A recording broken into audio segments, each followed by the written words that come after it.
Hi guys, it's Anne. Welcome back to my channel.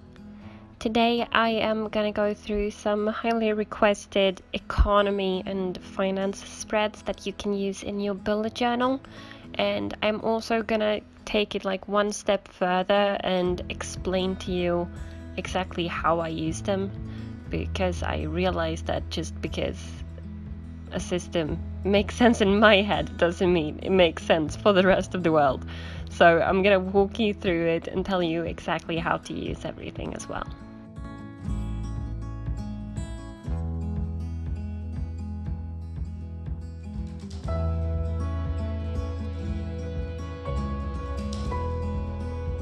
So I'm starting off with my depth tracker along with my bill tracker. So at the top section I have my bill tracker. At the bottom section I have a graph, so I can kind of see visually my depths going down slowly but surely.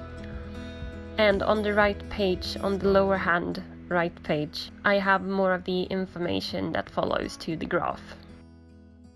So first off, I have what bill it is, I have the amount, I have the day it's due, and then I have this little check mark, so whenever you pay it you can just tick that off.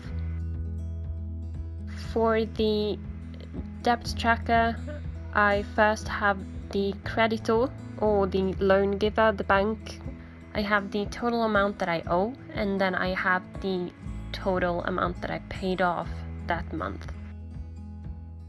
So moving over to the graph, on one side I have the amount of money I owe, and just to make this easy I just did this in sections of $100, and going horizontal I just have the months. So for the actual debt tracker I wanted to color code it, so each creditor or loan giver have a certain color. So when you look at the graph you can see, oh okay, so this one is my study loans, or this one is my mortgage or my credit card or whatever. Just to make this a little visually easier on the eyes, I decided to do every other month a different color, just to kind of block that off a little bit, not to make it too overwhelming, because there's a lot of lines going on this page. And I also decided to go over with a pale gray watercolor, just to kind of make it easier to see what line you're on, so you know what bill you're talking about. So as I said before, what you do is you just add in the amount that the bill is of, you put in the date it's due, and you just put this cute little check mark of accomplishment once you actually pay it. For the debt tracker, starting off with creditor number 1, these are all fictional numbers just so that I can show you how I use this. So for example, just say the total amount is $1,000 and then you pay off $100.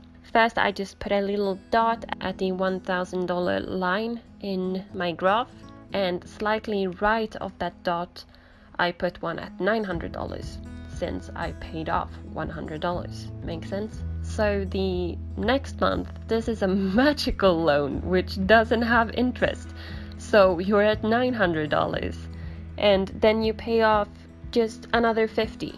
So you put it at 900, and then you put the next one at 850, so that you can see how much you still owe. Okay, so creditor number 2 here is a more of a douchebag. So this one actually has interest.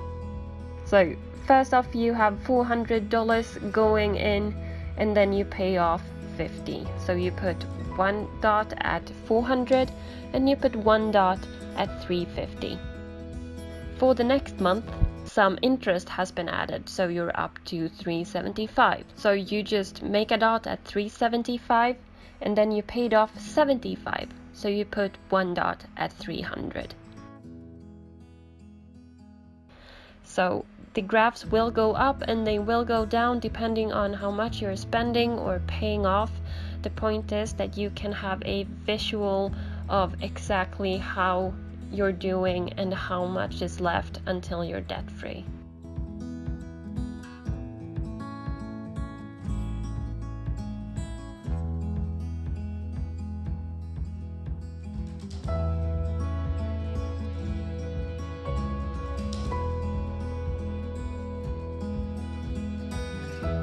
Up next, I have my saving goals page. This one is not as complicated as my first spread.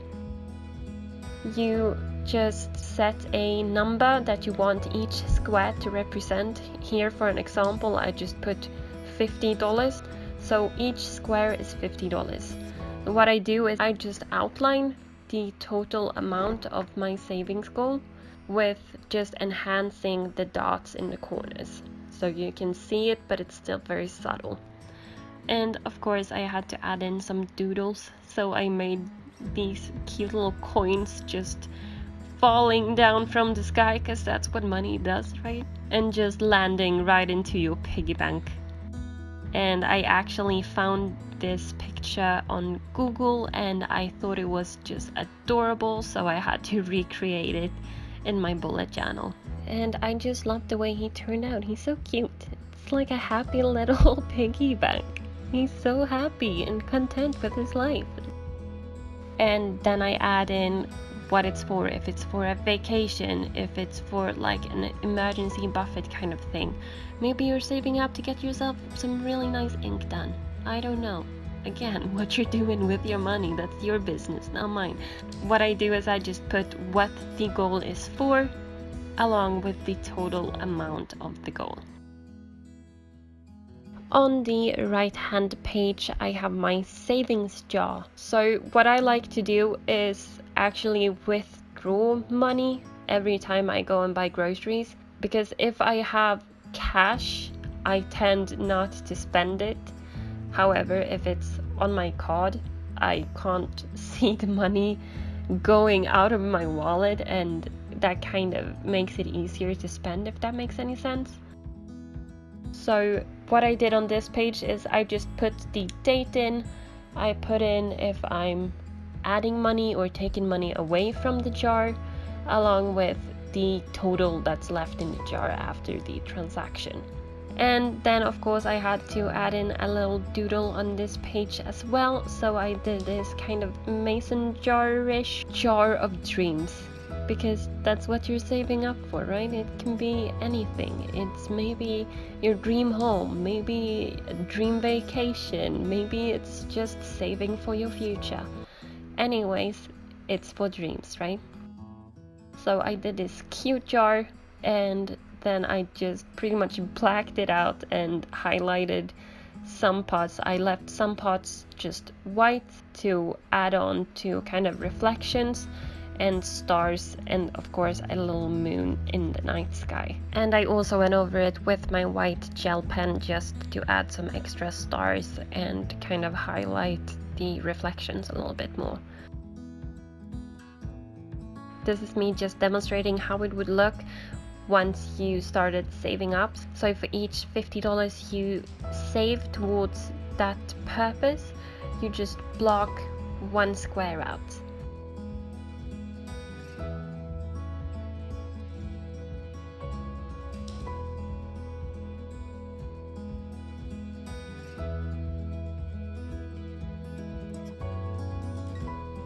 Up next I have a wish list. This is a need and want list. I've seen a million of these on Pinterest and Instagram, and I just had to incorporate one for myself. So at the top I decided to put this little, just think about it. Do you actually need this item? Like, do you need it or do you want it? And then I put two different sections, one for needs, one for wants. And for each section I have the little check mark, which represents if you bought it or not. Then you have a section for what item it is and the price of the item itself. On the right hand page I divided this into two different sections actually. So the first one is a no buy list. So maybe you're eating out way too much, and that gets really pricey. So you put it on here, and maybe you'll think twice about getting something that's on this list to kind of prevent you from actually getting more of the stuff that you don't need or you can do without. And the second part of this list is things to sell. So I'm sure that we all have things laying around the house that you don't pay attention to, that you don't need, that you don't use, that's just sitting there gathering dust in a closet somewhere. So say on your no-buy list, you put in, I can't buy any more shoes because I have a million shoes. That's a perfect opportunity to put that on things to sell, like shoes that I don't use. If I have a million shoes and I don't use them, why should I keep them? So why can't you just sell them and make a couple of bucks extra while decluttering your house? Up next is my budget tracker. I am starting off with just writing down the names of the categories. So for my income, that's just any form of income. I have the entertainment section, which is shopping, clothes, makeup, games, Netflix. I have health and fitness, which is any doctor's appointments, physiotherapy, going to the dentist, getting medication, going to the gym, or buying supplements. I have transportation, which includes gas, insurance, taxes, repairs, service, bus pass, anything that takes you from point A to point B or is related to that goes into this section. I have debts. I have my household, which is rent, it's groceries, it's utilities, it's puppy stuff, it's my phone bill. I have my savings, which is pretty self-explanatory, and I have miscellaneous, which is everything beyond what I just mentioned. On the bottom here, I decided to put in my ideal budget just so that I can kind of have a clue on how much I would like to spend on each section without doing like extensive math every month. So I put a minimum amount on the income, on my debt, and on the savings, because everything above is just a positive thing, because you want to get your debts down, you want to get your savings up, and of course you want to get your income as high as possible.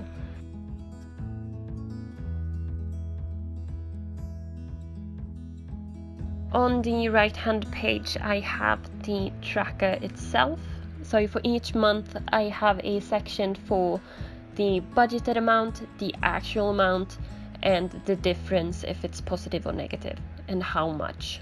So again, adding in my icons here just so I can see what I'm talking about. And I'm also adding just a tiny pop of color to make it not so boring.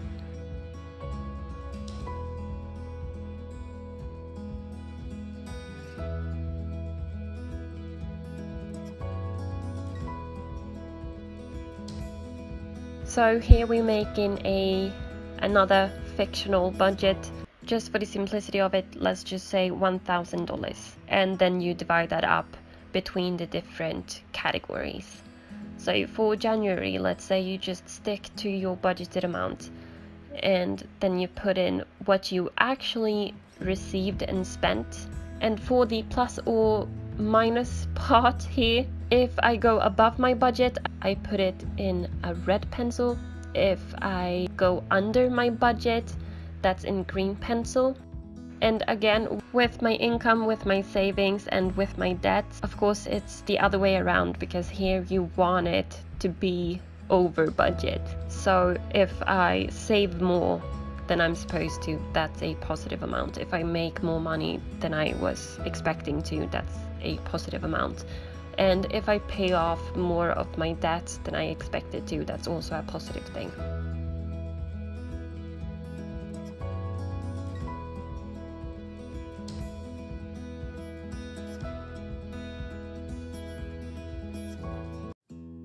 Last but not least, here is my monthly expense tracker and my budget envelope system. So this is what you see me doing on my Plan With Me's every month. So I've been getting some questions asking me to explain how I use this, so that's what I'm doing right now. For the expense tracker, I just do sections for each of my categories along with what date it is, and I actually get paid every month on the 25th. So if I get paid on the 25th of December, I'm gonna have to use that as my budget up until the 25th of January, right? So I start my budgeting at the 25th and I go all the way up until the 24th. You can of course do this on a monthly basis, like the 1st through 31st or whatever suits you better. So what I do is at the end of the day, I look at my bank and I just write down in each section the total amount that was spent on each category. Moving on to my budget envelope system. So the budget envelope system is pretty much, you have different envelopes for different categories. So you have $50 to spend on entertainment, then you have an envelope saying entertainment and it contains $50. So every time you buy something that's related to entertainment, you just take it out of that envelope, and when that envelope is empty, you're at your budget. You have no more money to spend on that category. So what I decided to do with this is just draw envelopes. So I have one envelope for each expense category. I'm not including my savings here because that's not really something that's budgeted. That's kind of what's left in my savings account. So I'm not bothering to put that into here. However, I sectioned this off so that each envelope has a certain amount of squares. On the top of the envelope, I put what category it is, I put the icon in, and I also put the amount that's budgeted for that month. After I've done that, I go ahead and I add in the numbers to the little squares. So for example, for entertainment, I have 10 squares and my budget is $50. So each square would represent $5. For the household category, my budget is $450 and I have 45 squares, which means that each square would represent $10. So at the end of the day, I put in the total amount that I've spent in each category in my expense tracker, and I transferred that total into my budget envelope system. So for example, on the 25th, I spent $25 in my health category. That means I need to color in $25 worth of squares into my health category envelope.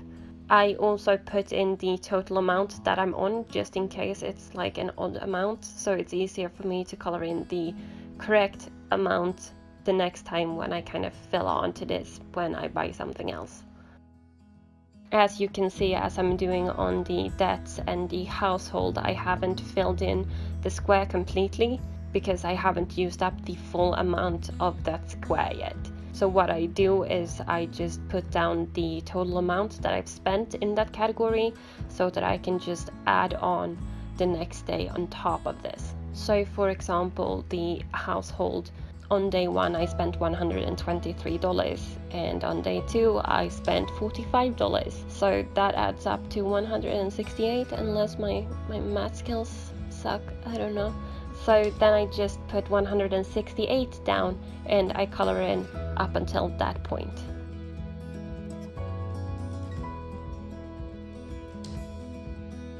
And at the end of the month, what you do is you just add each category together, all the days, and you get the total amount at the bottom. And this is actually the amount that goes into the budget tracker.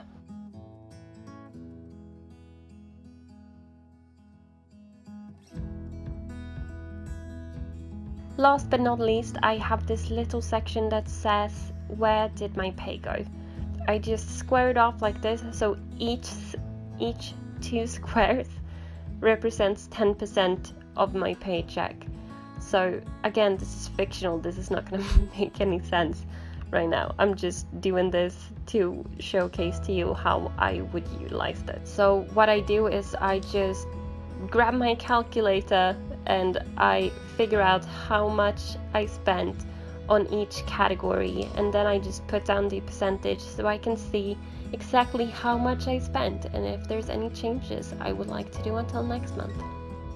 So that is actually it for today, guys. Here is a final flip through of my economy spreads. I really hope you like them. If there's anything you'd like to see on my channel, just let me know so I can do my very best to make that happen for you guys. If you enjoyed the video, don't forget to click that subscribe button. I post new videos every Saturday. Thank you for watching and happy planning.